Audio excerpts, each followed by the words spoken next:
জনগণ ঠিক করুক কি করবে কি করবে না। আপনি কেন ঠিক করতে যান? আপনি কেন চাপায় দিতে চান? আমি আসছি আপনার কাছে। আমরা শেষের দিকে just mister Mujibur Rahman Manju 2 minute closing রিমার্কসের জন্য। সালাম। না, এখানে প্রথম অবশ্য সে বলছে যে আমরা সংস্কার চাই না, আবার পরে সে বলছে যে 31 দফাটা আমরাই আগে সংস্কার চাইছি। কাজে এই বিষয়টা কিন্তু যে এই যে টোটাল সমাজ ব্যবস্থা যে ভেঙে পড়ছে, এটা তো আমরা সবাই একমত যে বিগত স্বৈরাচার সরকার সব কাঠামোগুলো ভেঙে দিছে, এবং সেটা আমরা আমাদের 31 দফা দেওয়ার সময় তারেক রহমান সাহেব পরিষ্কার বলছেন যে আজকে এটা চলছে না, কাজে এটাকে সংস্কার করতেই হবে। কাজে বিএনপি সংস্কার চায় নাই, নির্বাচন চাইছে, এটা ঠিক না। বিএনপি সংস্কারও চাইছে, নির্বাচনও চাইছে, তবে এই সরকার সংস্কারের নামে যত সময় ক্ষেপণ করছে আমরা এটা চাই নাই। এবং এইটা এখানে ঠিক যে 2-1টি দল এর মধ্যে অবশ্যই তারা চাইছে যে না, কোনোভাবেই এত তাড়াতাড়ি নির্বাচন করা যাবে না, অর্থাৎ সংস্কার এখন হইলেই তাদের ধারণায় যে বিএনপি ক্ষমতায় চলে আসবে, অর্থাৎ বিএনপি যাতে ক্ষমতায় না আসতে পারে তাদেরকে কিভাবে পলিটিক্যালি সেটাকে করা যায়, ভিক্টিমাইজ করা যায়, সেটার জন্য ইন্টেনশনালি তারা করছে। এবং সরকারও তাদের কথা অনুযায়ী সেই সময়টা নিছে, এবং নেয়ার পরে যেটা আজকে বিএনপির সংকট না, যেটা আজকে উনিও যেটা বললেন যে আজকে যদি ফেব্রুয়ারির মধ্যে নির্বাচন না হয় তাহলে সামনে একটা অন্ধকার।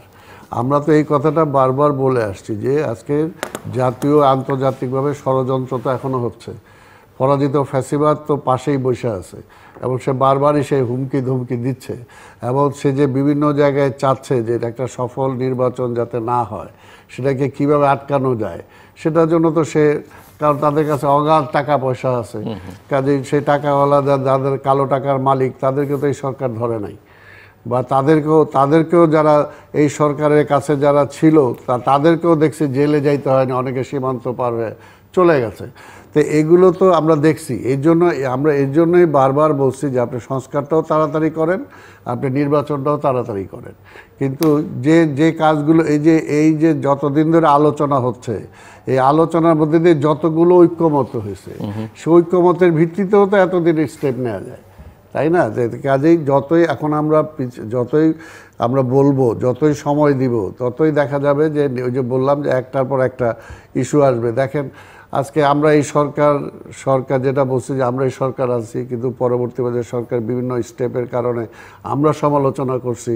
কারণ সমালোচনা করলেও দেখেন 5ই আগস্টের পর থেকে তারেক রহমান সাহেবের যে সেই সময় যে ভূমিকা, তার বক্তব্য, তার দায়িত্ব, যদি বিএনপি সেই দায়িত্বটা পালন না করতো বা তারেক রহমান সেই দায়িত্বটা, আমরা তো বিএনপি তো ক্ষমতায় নাই, কিন্তু বিএনপি যদি সেভাবে জাতির সামনে সেভাবে উপস্থাপন না করতো তারেক রহমান সাহেব, তাহলে দেশটা তো ওই সময় অ্যানার্কির দিকে চলে যেত।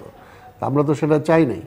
আমরা চাইছি দেশটা যাতে ক্ষতিগ্রস্ত না হয়, এবং সবচেয়ে বড় কথা যে গণতন্ত্রটা আমরা হারাই ফেলছি, এখন যত দ্রুত দেশটাকে একটা গণতান্ত্রিক প্রক্রিয়ার মধ্যে আমরা ফিরে আনতে পারি, এবং সেটা সবার জন্য মঙ্গল, সেটা সবার জন্য। যেমন আগেও যখন শেখ হাসিনা ক্ষমতায় ছিল তখনও বলছি যে গণতন্ত্রটা শুধু আজকে বিএনপির জন্য না, আজকে একসময় আওয়ামী লীগ ফিল করবে। আপনারা এখানেও বলছি যে আওয়ামী লীগও ফিল করবে যে গণতন্ত্রটা তার জন্যও দরকার, যেটা এখন সে বলতেছে।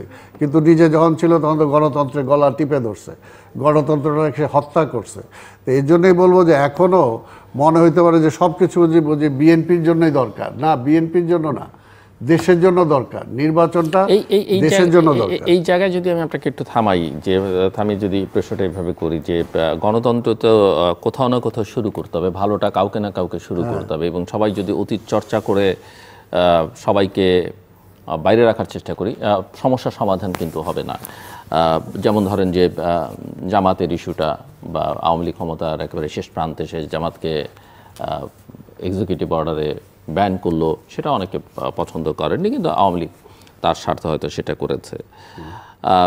আমরা পরিবর্তনের পর যেটা দেখলাম 5ই আগস্টের পরে, যে বিএনপি নেতৃবৃন্দ প্রফেসর মোহাম্মদ ইউনূস তারা বলছেন কোনো রাজনৈতিক দলকে ব্যান করবার কোনো পরিকল্পনা, ইচ্ছে বা এই ধারণাকে তারা সমর্থন করে না।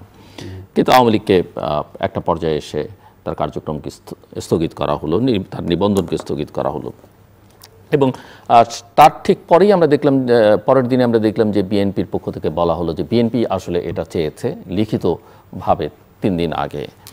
আবার দুদিন আগে বিএনপির একজন স্থায়ী কমিটির নেতার বক্তব্য যেটা দেখলাম, যে তিনি বলছেন যে জাতীয় পার্টি এবং 14 দলকে এক্সিকিউটিভ অর্ডারে বা কোনো রাজনৈতিক দলকে এক্সিকিউটিভ অর্ডারে ব্যান করার তারা সমর্থন করেন না, এটা আইনি প্রক্রিয়ায় হওয়া উচিত।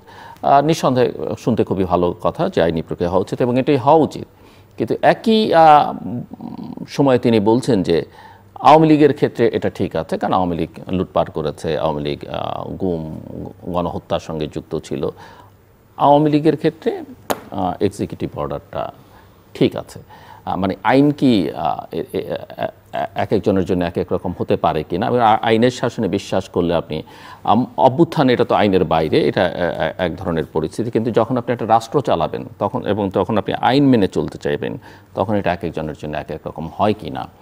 এবং এই পরিস্থিতি আসলে দেশের আগামী দিনের ভবিষ্যতের রাজনীতির জন্য বা স্থিতিশীলতার জন্য বাংলাদেশের এটা কল্যাণকর কোনো সিদ্ধান্ত কিনা, সেটা আমি দুজনের কাছে গিয়ে বুঝতে চাই। আপনার কাছ থেকে একটু প্রথমে যে আলোচনাটা আপনি করছিলেন, যেটা হলো যে আইনটা তো সবার জন্য সমান, সেটা হলো ঠিক, কিন্তু যে আমরা তো সেটাই চাই যে আজকে যারা অপরাধ করছে, আপনি অপরাধীদের বিচার করেন, অপরাধীদের ইভেন সংগঠনও করলে সেটাকে আইনের মাধ্যমে অপরাধীদের বিচার করে। আইনি প্রক্রিয়া আজকে স্বাভাবিক, আজকে শেখ হাসিনা তো আজকে মনে করেন সে তো আর কোনো রাজনৈতিক দল ছিল না, এটা তো একটা ফ্যাসিস্ট হয়ে গেছিল।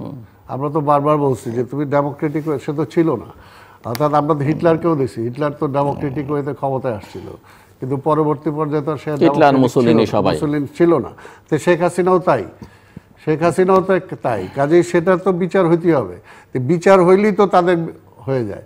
আমরা তো বিচারটাই চাই, আমরা তো বিচারটাই। কিন্তু আমি বলছি যে ওই যে দলকে দল স্বাভাবিকভাবে নিষিদ্ধ করবার, সেই দলকে নিয়েই তো সে দলের পতাকা, দলের ব্যানার ব্যবহার করে, সেটা আইনি প্রক্রিয়া না এক্সিকিউটিভ অর্ডারে না, আইনের মধ্যে দিয়ে তো সেটা আসে না, এটা তো আইনি প্রক্রিয়া হয় না, এক্সিকিউটিভ অর্ডারে এসে যেটা সবকিছুই করা যায় আইনের। না, কথাটা আমরা পরিষ্কারভাবে বলি না কেন? আমি তো পরিষ্কারভাবে বলছি সবকিছু আইনের মাধ্যমে সম্ভব। কিন্তু আইনের মাধ্যমে তো হয়নি।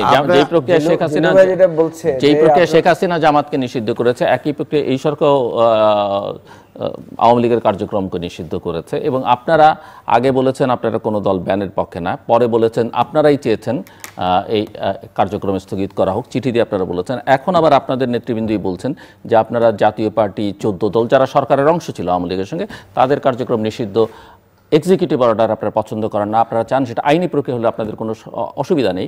কিন্তু আবার আওয়ামী লীগের ক্ষেত্রে বলছেন ওরা গণহত্যা করেছে, এটা করেছে, তাহলে 14 দলের বাকিরা কি তার বাইরে? যারাই আইনকে বৃদ্ধাঙ্গুলি দেখাইছে, যারাই মানে স্বৈরাচারের সহচর ছিল, তো তাদের বিচারের আওতায় আনলেই তো হয়। বিচার আপনি যেটা আইনের কথা, আমি তো আইনের কথাটাই বলতেছি, কোনো আপত্তি আমরা কেউ করছে না। কিন্তু আমার প্রশ্ন হচ্ছে যে রাজনৈতিক কার্যক্রম কেউ করতে পারবে কি পারবে না, সেটা আপনি কোন প্রক্রিয়া সমাধান করবেন? আমি তো সেটা বলছি, সেটাও যদি আপনি আইনের মাধ্যমে তো করতে পারেন। অর্থাৎ তাকে আইনের আওতায় নিয়ে আসেন না কেন? আপনি যারা অপরাধ করছে, সেটা একটা প্রতিষ্ঠান হইতে পারে, একটা ব্যক্তি হইতে পারে, সেটা যারা করছে তাহলে আপনি সেটাকে নিয়ে আসেন। এক্ষেত্রে সেই প্রতিষ্ঠানের ব্যাপারটা আপনাদের কোনো কনক্রিট অবস্থান নেই? না, কনক্রিট অবস্থান থাকবে না কেন?